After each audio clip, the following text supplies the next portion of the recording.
Assalamualaikum warahmatullahi wabarakatuh. Sampurasun. Tepangkeun nami abi Fajar Ramadan di kelas 10 IPS 5. Jadi di dia bae ngadengengkeun dongeng anu judulna Kuya ngagandong imahna.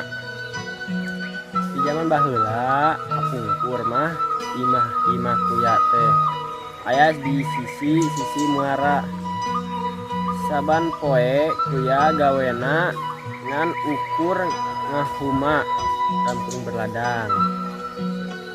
Kuya getol pisan karena ngahumana teh minit isuk balik maghrib. Hiji mangsa basa manehna keur di huma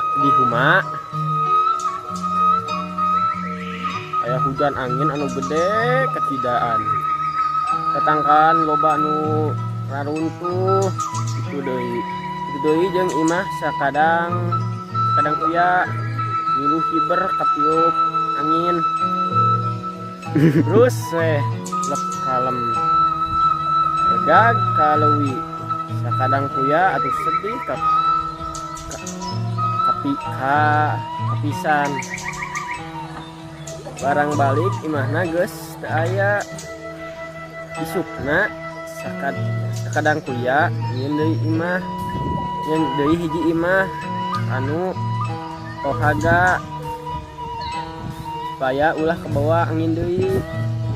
Hiji poe kuya balik di rumah tuluy masak keur dahar sore.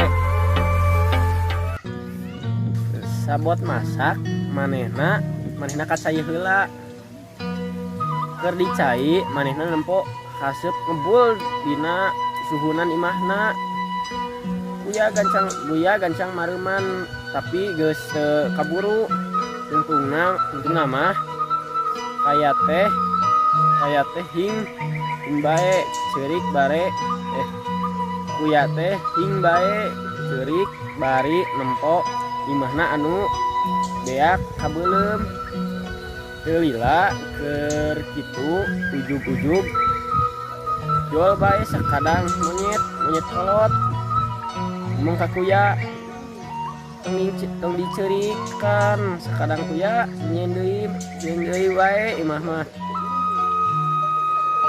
lain matak sakali ieu wae sakadang monyet harita ge itu bae aya hujan angin gede imah kuring ruksak tapi tinggalkeun ka huma kudu kumaha atuh akalna supaya hayang boga imah anu awet teh gampang atuh kuya ngarah imah hayang ulah cilaka mah bawa bae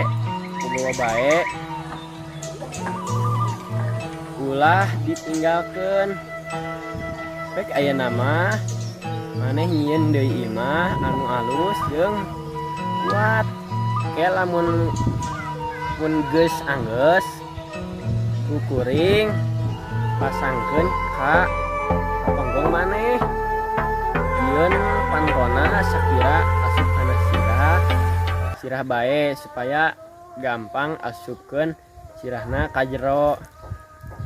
Eta omongan monyet teh diturutkeun ku kuya. Tuluy manehna nyieun deui imah anu alus jeung kuat. Nu gedena awak panto dihareup ukur bisa sanggeus imahna jadi prok bae dipasangkeun kana tonggongna. Sakadang monyet anu memenerkeun